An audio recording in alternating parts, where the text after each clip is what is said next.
Hello, welcome to a Soulprint Mini. So, I want to take a look at Project 2025.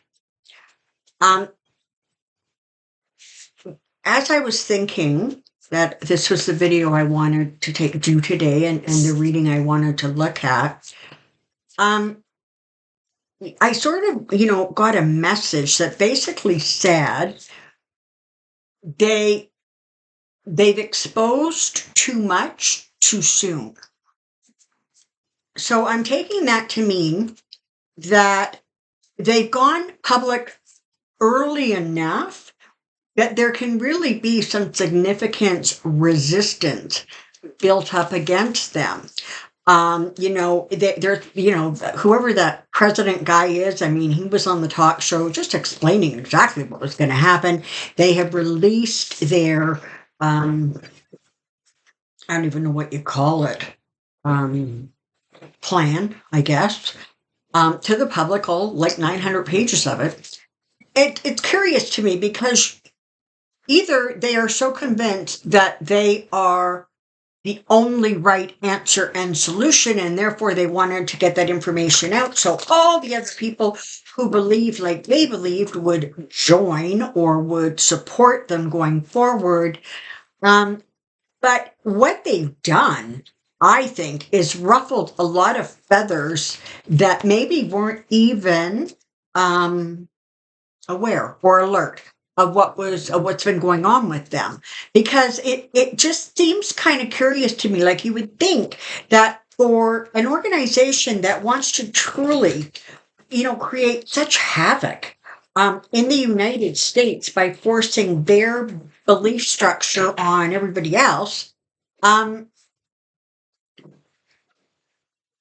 it's interesting that they stored you. You would think that they would kind of lay low for a while and spring it a little bit closer to the election where maybe there wasn't as much of an ability to get the information out or the word out. It's just curious to me. So I want to take a look and see what is going on there, or what we can anticipate, what the future is for Project 2025. Let's see what we can find out, shall we? Some dropping cards are flying all over the place. All right, one more quick shuffle, and then we're going to get started here. Right, here we go. Insight Project 2025, Insight Project 2025, Insight Project 2025.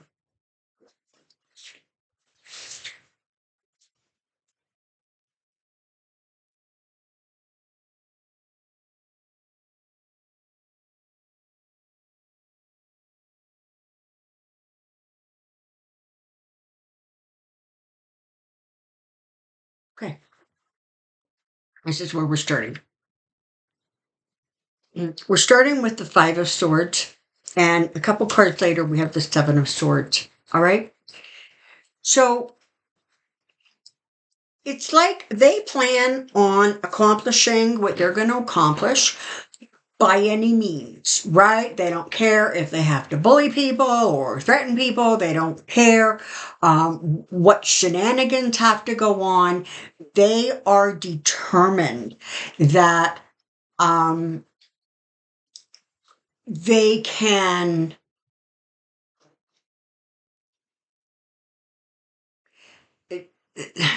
mold the people of the United States into their belief structure. So on top of everything else, I'm sorry, I'm kind of thinking they're a little bit delusional.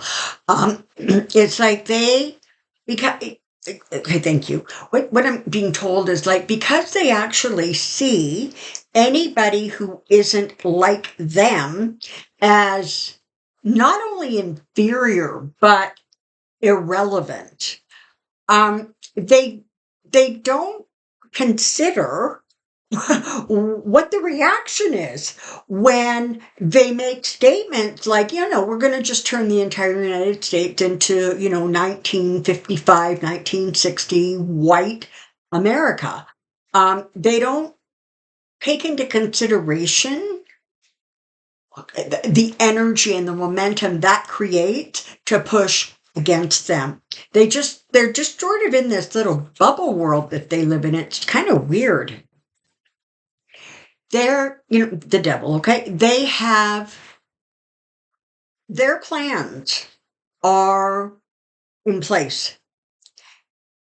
And they're,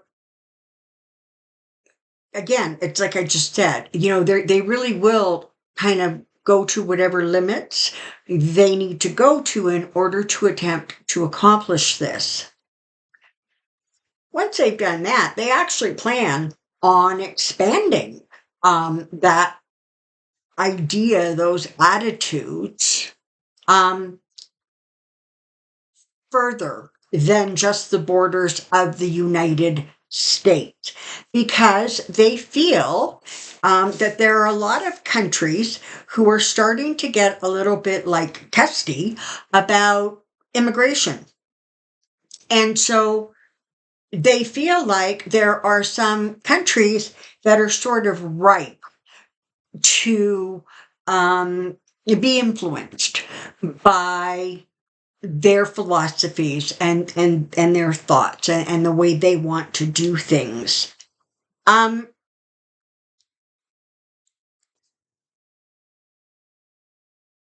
they really do see themselves as the arbitrators of that which is right, and the only arbitrators of that which is right.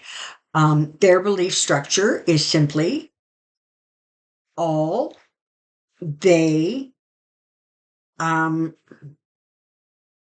all they look at, all they view. It was really insightful when they just said they just literally don't consider the opinions or the attitudes or the feelings of anybody who isn't like them. There really is a like a disconnect. It's as if they don't. Um, I don't know. It's like they live in such a bubble that they don't understand that what they're trying to accomplish is not going to be well received. They are like those people who are convinced that there is only one way and it is their way, and they're absolutely like stunned when everybody doesn't agree with them. Okay, that's sort of the bubble that they're living in. It's really bizarre. So not only do they have the two of wands, but they have the three of wands. Okay, so this project is not something that they just decided to start working on, a couple of months ago. This has been a long-term strategy. It was about getting a really conservative court to help implement and modify the things that they want done to help them accomplish or facilitate this kind of fantasy thing that they've got going on in their head. So where does it go from here? Where do they go from here? Where do they go from here? Sorry, I'm just tapping my cards over here. I'm just going to reconnect.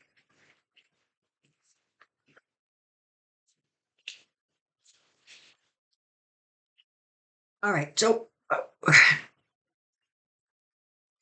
like they just don't hear um, any messages. They don't take in any information that they don't want to hear.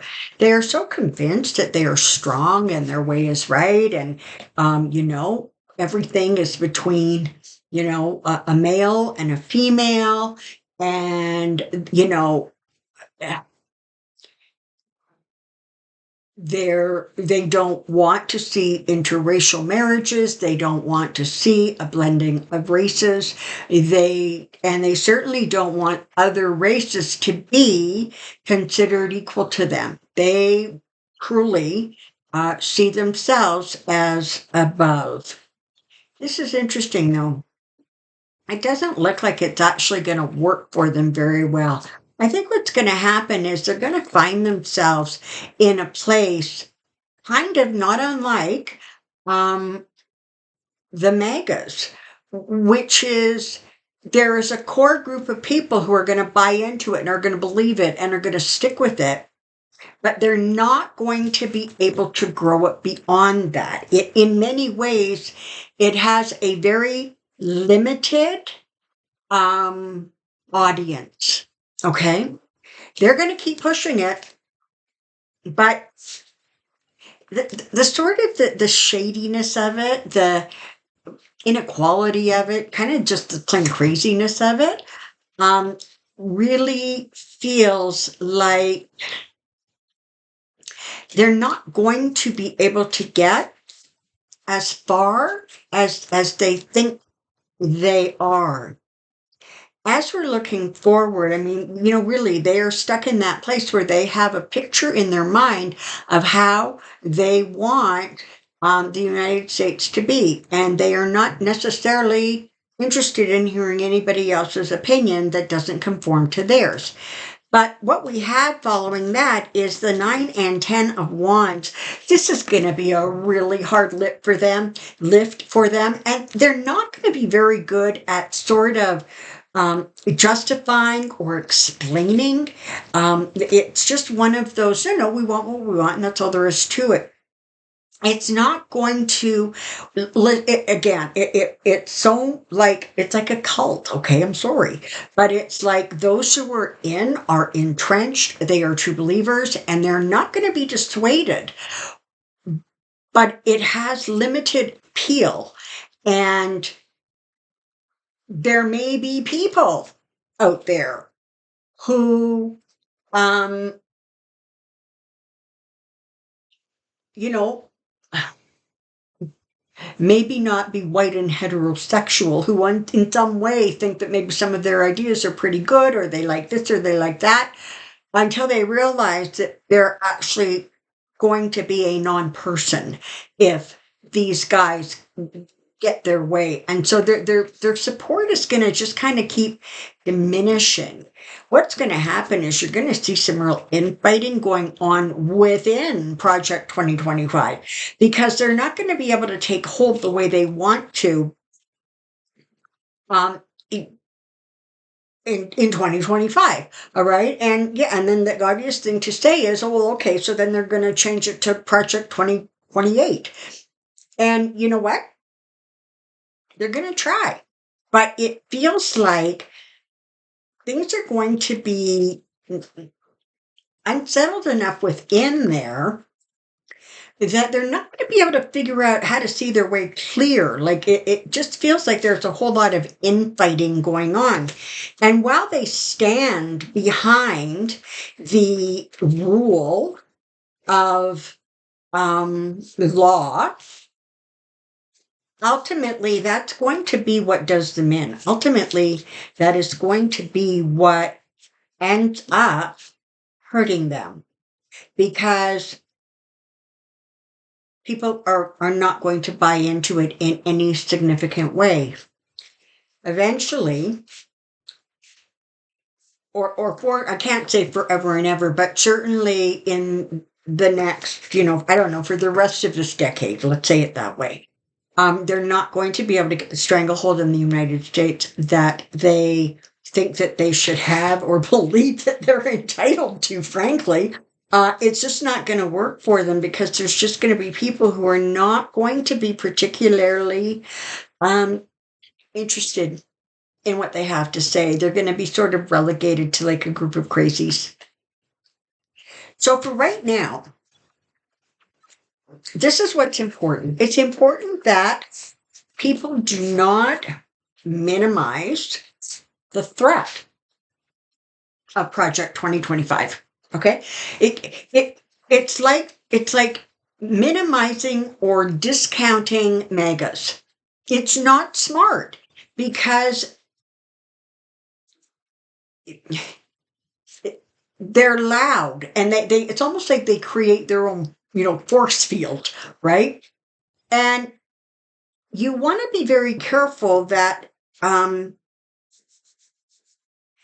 that people or organizations or situations that are ultimately a significant threat to democracy, um, that you keep a watchful eye on them. I mean, what's that expression? Keep your friends close and your enemies closer. Um, this is not a situation where we can just go, oh, they're crazy and shuffle them off to the side. We need to be really mindful. And for people out there who do not know what Project 2025 is or are not aware of it, or you have family or friends who've never heard of it, it might be a good idea to, you know, offer them some, you don't know, source material so they can go investigate what Project 2025 is and what they want and their intention of how they plan on going about it. Like I say, overall, the feeling that I'm getting is that they peaked too fast. They should not have gone as public as they did, the way they did. You know what? They went public in June. That is 5 full months before the election, or 4.5, depending. But it's like that's a lot of time for a lot of people to get a lot of information about what your little plan is. And the vast majority of people who are getting that information, frankly, are going to be horrified. So it just feels like, and it's like literally like they were so anxious and so excited and they wanted to make sure because people were talking about this sort of Project 2025. They wanted to make sure they got their message out there really loud and really, really clear. And you know what? Congratulations, they did that. And what it has done, it has set off alarm bells ringing. And if you know people who are sort of hazily aware of Project 2025 and their alarm bells aren't ringing, maybe it's time for a bit of a conversation. Okay. This is the thing, right? There's a lot going on. There's a lot of stress and anxiety and worry going on right now. Things just sort of feel almost, I don't know, like they just sort of feel like how much more crazy can we take, right? And I think it's really important that everybody remember that every single American has a role to play in the success of the country as it goes forward.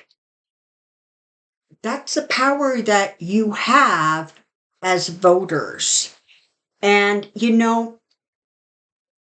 they're going to, the Republicans, the GOP, whoever, are going to continue to try to threaten and bully and terrorize people, so people don't want to go to the polls. They don't want to become engaged, and when you allow that to happen, they win. It truly is just as simple as that. The power of your vote is like a power of nothing else, because you are the ones who create the vision of what you want things to look like and be like as time moves forward. And lately it feels as if every election is vital. And you know what? It is. It's just as simple as that. It's not just the Trump threat. It's until the whole MAGA movement is diminished to a place where they don't have such a loud voice and they aren't so powerful. You have to be mindful of them. You have to pay attention to kind of the crazy and know that the way that you counterbalance that is by, you vote. You also perhaps get involved with a local campaign. You maybe take that extra $5 and donate it to that campaign. And I'm just sending out a warning because I heard it somewhere. If you want to make a political donation, please go directly to the campaign, because it feels like there's going to be some shady stuff going on there too. Where they're going to say they're collecting for a certain candidate, and that's one you like, and you're like, okay, here's my credit card. Don't be doing that. If you're wanting to make donations, please make it directly to the candidate's campaign, I guess. Um, it's your power to harness and to use and to direct. And so, yeah, you vote. And maybe you get involved in campaigning, or one of the campaign offices. Maybe you make a donation. Maybe you spend 5 minutes or 3 minutes or 2 minutes every day just sending out positive, radiant energy to the light and for the light to prevail. But never ever lose sight of the fact that you are the power. You are. It's not the Donald Trumps. It's not the Russians. It's not Project 2025. It's every single one of you making your voices heard. Okay, that's what I know. Thank you very, very much for being here. If you have any questions, please put them in the comment section below, and we will attempt to address them on Pendulum Friday. Take good care now. Bye-bye.